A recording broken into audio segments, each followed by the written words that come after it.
Now, here's Chief Meteorologist Tony Petrarca with your live Pinpoint Doppler 12 Futurecast. Well, getting enough sunshine to warm temperatures up into the upper 50s to low 60s are not too bad. Now, on live Pinpoint Doppler 12 radar, it's tracking some rain, at least up in the clouds. The radar seeing raindrops high above it, around 4,000 feet. But the air below is very dry. So bottom line, these raindrops are not reaching the ground on the Connecticut-Rhode Island border out towards Westerly and out towards Route 95. But some extra clouds, especially in our western suburbs. Further to the east, it's more of a kind of a hazy sun cloud mixture. Now the sea breeze, the wind off the water, is taking over right now, so temperatures have been dropping off. East Bay Manor, East Providence right now, light sea breeze, the temperature at 58. The humidity is very, very dry. That's why some of that rain activity is just kind of fizzling out. So we'll continue to stay dry the remainder of the late afternoon and early evening. Partly sunny in Providence right now.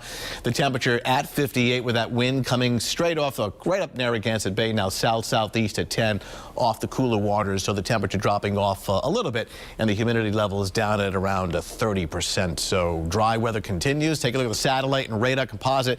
You see some substantial rain, or at least some decent coverage of rain off to our south and west, but it's having a hard time working in, and when it tries to, it just kind of fizzles out and it dries out. So not expecting any precipitation. And eventually these clouds will diminish, revealing clearing skies later on this evening and during the overnight hours. Futurecast shows this well. Starting off at 7 o'clock this evening, plans to be outdoors other than a light jacket. That's about the only problem there is, and that's really not a problem. It will be cool, but skies will be clearing out, cooling off to the lower 40s during the overnight. Here we are tomorrow morning at 7 a.m., waking to sunshine. And notice there's very little on your TV set at home. That means clear skies. Tuesday, 1 o'clock. Lots of sunshine, a pleasant day right through the late afternoon and early evening around this time tomorrow. Skies are clear. Usually, once school lets out, whether the kids have Little League practice or games, the weather looks fine.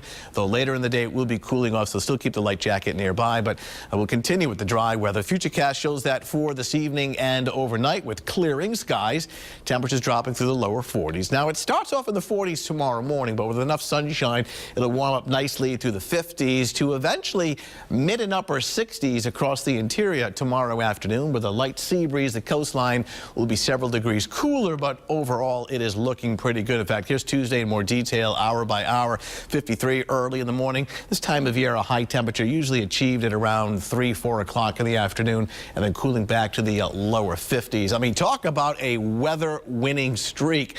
No widespread precipitation or storms. I mean, we all like sunshine, but tell you what, we could use a little bit of rain, and I don't see a lot of it. So if you put down any grass seed or fertilizer, nothing's really soaking in with the lack of rain anticipated next 5 to 7 days. It's essentially highs in the mid to upper 60s and late night lows in the 40s. So great weather, but a couple of raindrops. I'm sure local farmers would appreciate it. Yeah. We need them. Yes. Thanks a lot, Tony.